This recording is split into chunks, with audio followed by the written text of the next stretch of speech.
Ei, pessoal, nossa revisão de hoje de matemática está muito legal. Vamos aproveitar para retomar o que havíamos esquecido. Anotem as dúvidas, pois nas lives iremos ter um momento para esclarecermos todas elas, ok? Bem, pessoal, olha, o sistema monetário, vocês lembram quando nós estudamos? Quem aí continua enchendo o cofrinho com as moedinhas? Vamos lá. O nosso dinheiro recebe atualmente o nome de real, mas lembram das aulas sobre isso? Ele já mudou várias vezes de nome. Devemos representar usando o quê? O R e o cifrão. E no nosso dinheiro, no nosso sistema monetário, nós temos as notas ou cédulas, as moedas. Temos que prestar atenção ao registrar os valores monetários. Olhem aí, lembrando que o real fica antes da vírgula e os centavos ficam depois da vírgula. E para escrever por extenso, devemos usar a palavra centavos e reais, de acordo com o valor apresentado. Eu tenho aí 5 centavos. Olha, o 5 ficou depois da vírgula. Os 50 centavos também ficou depois da vírgula. Olha, na palavra centavos está faltando o S, porque tem que ter o plural, 50 centavos. 5 reais, olha aí que bacana. Ele já é o real, ele vai ficar antes da vírgula. E 50 reais? Também, o 50 ficará antes da vírgula. E nós lemos 50 reais. Coloquei para vocês algumas cédulas e algumas moedas. Nós podemos trocar os valores. O valor será o mesmo, só que nós iremos trocar cédulas por moedas. É muito legal fazer isso, fica igual uma brincadeirazinha. Vamos lá? Eu posso trocar um real por quanto? Por 4 moedas de 25 centavos. E 5 reais? Olhem aí, vê se vocês encontram. Posso trocar por 10 moedas de 50 centavos. E 2 reais? Nossa, esse ficou mais complicado, olha. Eu posso trocar por uma moeda de R$1, mais uma moeda de 50 centavos e 2 de 25 centavos. É uma troca, mas o valor continua o mesmo. E 10 reais? Posso trocar por 10 moedas de R$1. Terei o mesmo valor, só que em vez de serem notas, eu terei em moedas. Ou, se não, eu tenho moedas e troco por notas.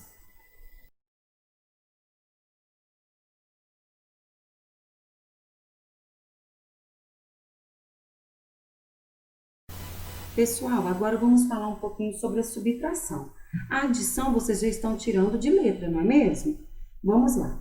O algoritmo da subtração, nós temos que lembrar que sempre unidade debaixo de unidade, dezena debaixo de dezena, centena debaixo de centena e a quarta ordem que nós já aprendemos também, que é a unidade de milhar. Olha aí, nós temos os números de 3, não dá para tirar, não é isso? Então, nós vamos ver como que nós vamos fazer isso. De 3 não dá para tirar 8. Pedimos, reagrupando do 9, nós vamos reagrupar no 3. Não é isso? Fica 13, 13 menos 8. O 9 passa a ser 8. 8 menos 6 dá 2. E o 2 dá para tirar 5? Não. Eu peço na unidade de milhar. 12 menos 5, 7. Então, ficou o número, representado, e nós temos que prestar atenção no resultado. Unidade debaixo de unidade, dezena debaixo de dezena, e centena debaixo de centena, e unidade de milhar debaixo de unidade de milhar. Vamos à prática? Pegue um papel ou caderno. Olha aí a subtração novamente. Agora nós vamos fazer passo a passo. 1.293 menos 568. Lembrando aí, unidade debaixo de unidade, dezena debaixo de dezena, centena debaixo de centena e unidade de milhar debaixo de unidade de milhar. Olha que a setinha está mostrando, eu reagrupando 13 menos 8, 5. O 9 ficou valendo 8. 8 menos 6, 2. O 2 não tem como eu tirar 5, eu peço na unidade de milhar. Ele ficou valendo 12. 12 menos 5, 7. Então, eu tenho um total de 725.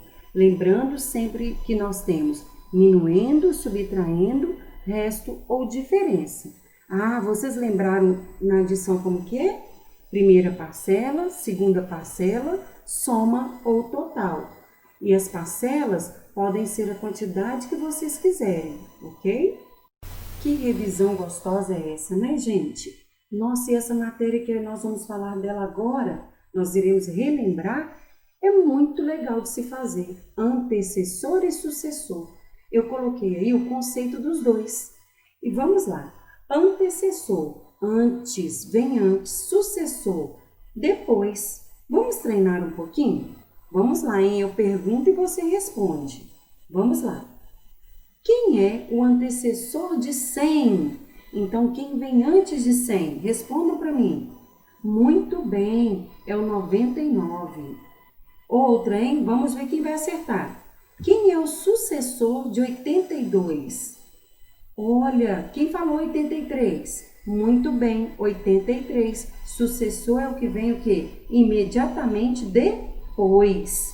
Quem é o antecessor de 76? Muito bem, é o que vem o quê? Imediatamente antes. Então é o 75. E para terminar a nossa brincadeira, quem é o sucessor de 59?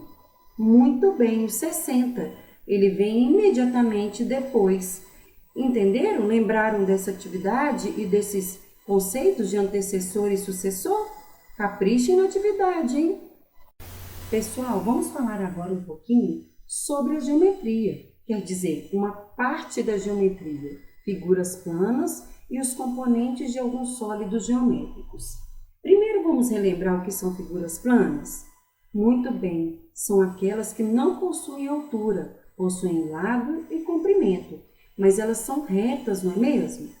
E os sólidos geométricos? Ah, esses possuem altura, lados e comprimento.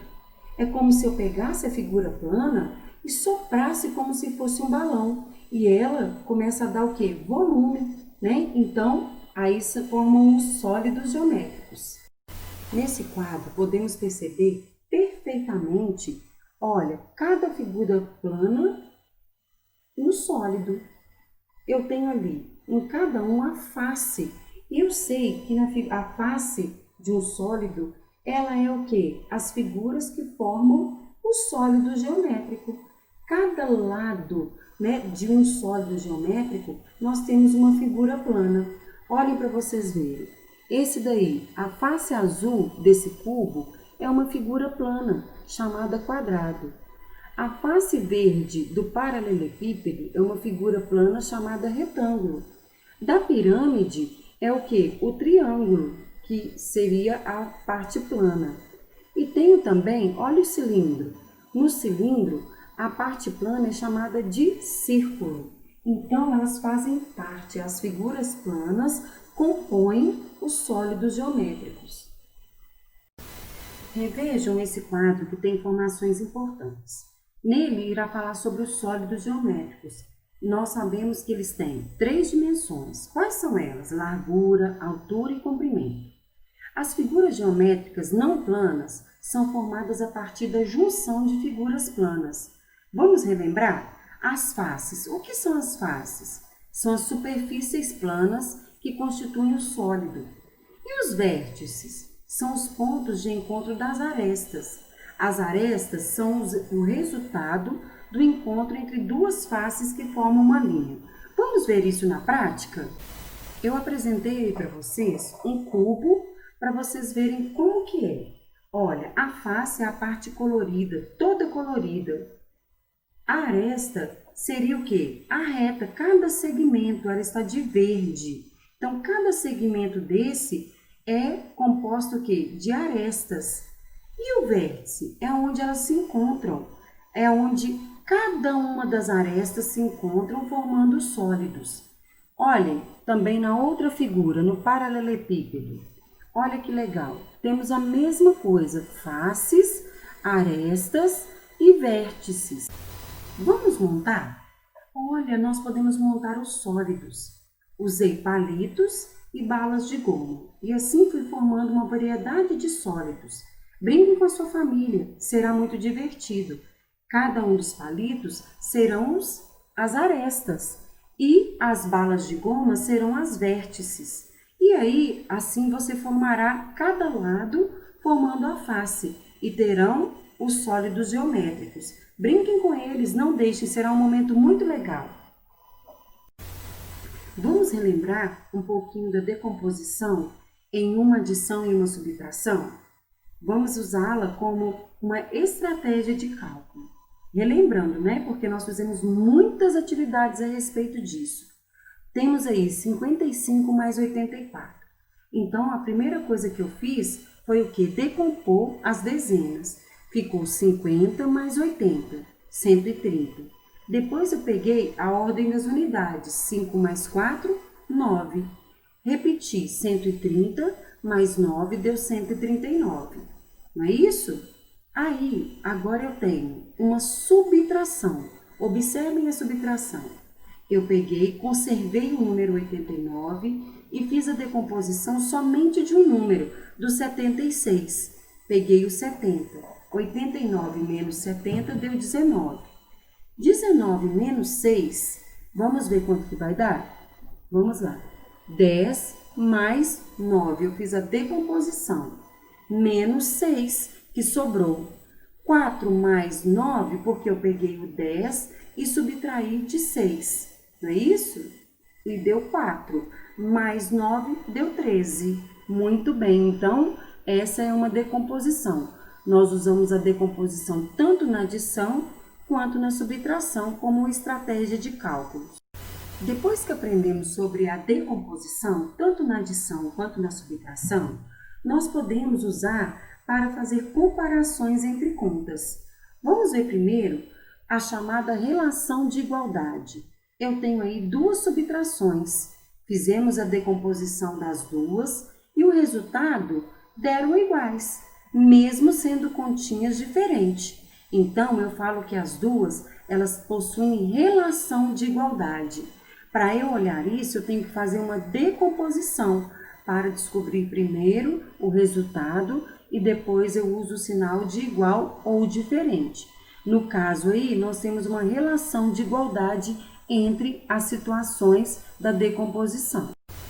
Seguimos do mesmo jeito, fazendo a mesma estratégia da decomposição. Aí nós teremos uma relação de diferença, usando o sinal de diferente. Eu tenho uma decomposição do 30 menos o 17, que deu 13, e tenho também uma decomposição do 47 menos 17, que deu 30. Os resultados foram iguais? Não, foram diferentes. Então, 13 é diferente de 30. Usamos aí também o que? A decomposição como uma situação de cálculo e tivemos o resultado da comparação, que foi a relação de diferença. Eles são diferentes. Que bacana, né? Já aprendemos sobre adição, sobre a subtração, aprendemos também a fazer uma decomposição usando as adições e as subtrações. E agora nós vamos ver a prova real ou operações inversas. Por quê? A operação inversa da subtração é a adição e a operação inversa da adição é a subtração. Então, nós podemos usá-las para conferir os nossos cálculos e assim vamos ver se a nossa conta deu certo. Não é legal? Então, podemos usar a adição para conferir uma conta da subtração e podemos usar a subtração para conferir a conta da adição. E isso nós damos o nome de prova real ou operações inversas. Coloquei para vocês uma situação de adição bem bobinha, mas só para vocês perceberem como que é a prova real ou a operação inversa. Eu tenho uma adição do 2 mais o 3, que deram 5. Quando eu pego, eu tenho que fazer, eu levo o resultado da adição lá para cima, para o minuendo, e subtraio, e o 2, ele vira o que eu subtraindo, e o resultado é o 3, ele é o resto ou a diferença. Ou talvez também você pode fazer 5 menos 3, que dará 2. Então, a ordem ali, quando você vai montar, não importa, mas o número de cima tem que ser maior para subtrair, ok? Então, retomando, olha o que disse aí. Se a subtração é a operação inversa da adição, logo a adição é a inversa da subtração. Então, para chegar à prova real da subtração, é necessário somar a segunda parcela com o resultado da subtração e obter a primeira parcela da subtração como resultado. Isso é muito legal, não é? Olha, foi isso que disse no quadro anterior. 29 menos 12, 17. Quando eu vou fazer a operação inversa ou prova real, eu pego, coloco na adição, eu tenho que colocar o subtraindo lá em cima. E pego o resultado, que foi o resto, e ponho ao meio. 12 mais 17, 29. Olha agora na subtração. 14 menos 5 deu 9. Ali eu já pego também, olha, o subtraindo e adiciono com o resultado. 5 mais 4, 9, tendo o resultado. Bem, pessoal, chegamos ao fim de mais uma revisão. Caprichem nos estudos e façam todas as atividades com cálculo, hein? Até a próxima!